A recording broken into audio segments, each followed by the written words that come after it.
warahmatullahi wabarakatuh. Alhamdulillah, wala hawla wala quwwata illa billah. Allahumma salli wa sallim ala sayyidina wa maulana Muhammad miftahi babir rahmatillah adada ma fi ilmillah, salatan wa salaman daimaini bidawami mulkillah wa ala alihi wa sahbihi wa mawala, amma ba'd. Saat ini kita memasuki pembahasan tentang mafatihur rizqi wa asbabul ghina. Kunci-kunci pembuka rezeki dan sebab-sebab keberlimpahan. Kunci pertama pembuka rezeki dan penyebab paling utama datangnya keberlimpahan adalah at-taqwa wal istiqomah. Takwa kepada Allah dan istiqomah dalam ketakwaan. Definisi takwa sering kita mendengar, terutama untuk kaum pria yang setiap hari Jumatnya mereka melaksanakan sholat Jumat. Mereka akan mendengarkan wasiat takwa dari para khutbah, dari para khotib. Takwa definisinya adalah imtithalu awamirillah wajtinabu nawahi, mengerjakan perintah-perintah Allah dan meninggalkan larangan-larangan Allah subhanahu wa ta'ala.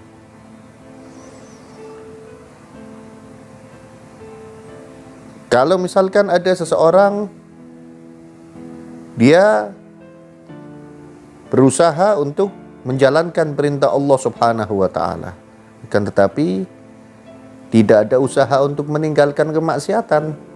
Sholat dia jaga, tapi mata dia nggak jaga, mulutnya dia nggak jaga, anggota badannya dia nggak jaga dari kemaksiatan, maka ini takwanya tidak sempurna. Yang Allah minta adalah, yang Allah perintahkan adalah mengerjakan perintah dan meninggalkan larangan.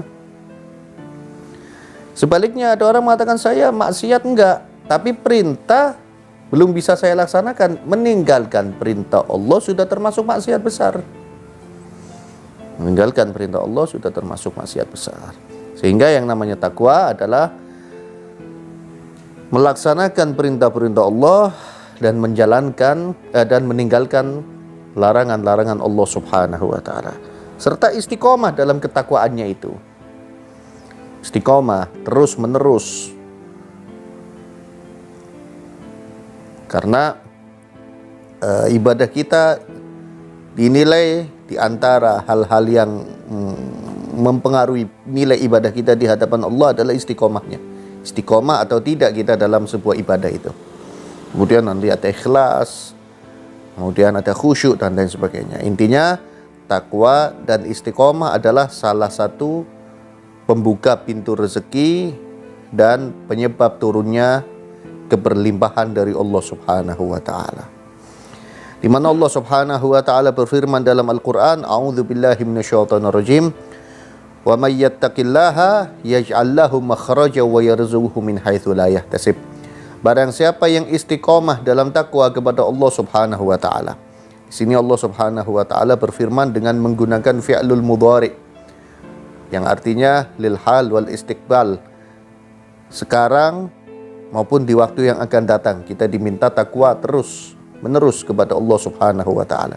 Wa may yattaqillaha, barang siapa yang terus menerus takwanya, hari ini, besok dan seterusnya, terus menerus takwa kepada Allah subhanahu wa ta'ala. Dalam ayat tadi saja Allah berjanji akan memberikan dua macam balasan. Pertama, dalam ayat ini saja, masih ada ayat-ayat lain yang menjelaskan tentang balasan bagi orang yang takwa dari Allah subhanahu wa ta'ala. Dalam ayat ini saja Allah berjanji memberikan dua macam balasan. Pertama, yaj'al lahu makhraja. Allah akan menciptakan untuk orang yang istiqomah takwanya itu tadi makhrajan, jalan keluar dari segala problem. Baik problem dunia maupun kelak nanti ketika orang itu mati, problem akhirat pun akan terselesaikan dengan takwanya. Problem materi beres dengan takwa. Problem karir selesai dengan takwa. Masalah rumah tangga akan terselesaikan dengan takwa. Macam-macam semuanya masalah akan terselesaikan dengan takwa. Karena takwa itu adalah mendekatkan diri kepada Allah Subhanahu wa taala, dan Allah yang menciptakan segala sesuatu. Yang menciptakan adanya problem Allah Subhanahu wa taala.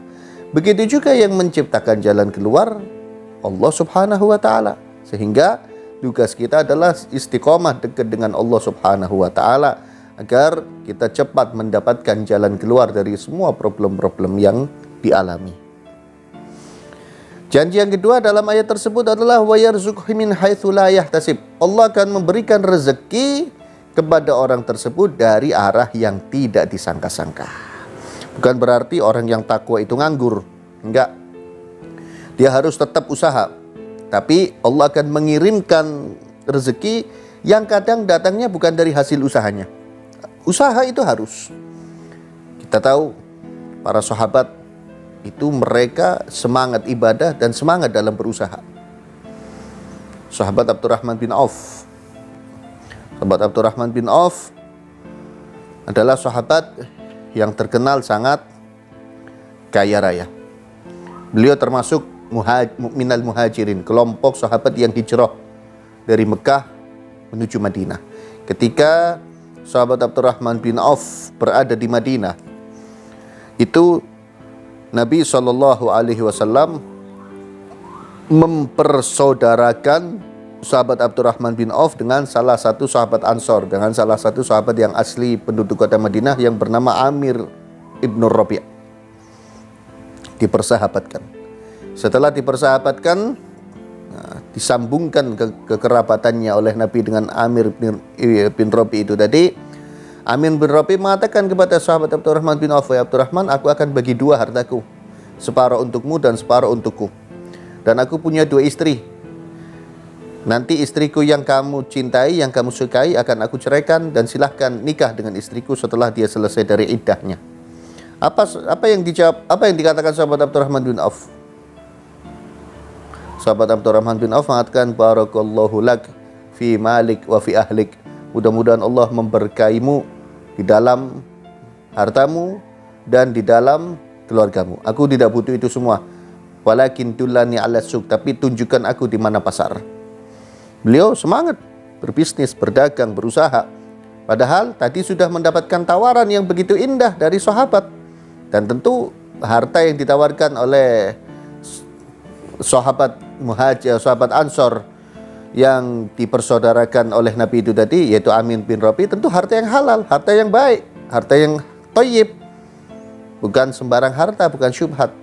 Tapi ditolak oleh sahabat Abdurrahman bin Auf karena beliau ingin mendapatkan rezeki dari hasil jerih payahnya sendiri, sebab beliau tahu bahwa bersusah payah, capek, jerih payah dalam mencari rezeki menyebabkan turunnya kasih sayang Allah, menyebabkan turunnya maghfirah dari Allah Subhanahu wa taala.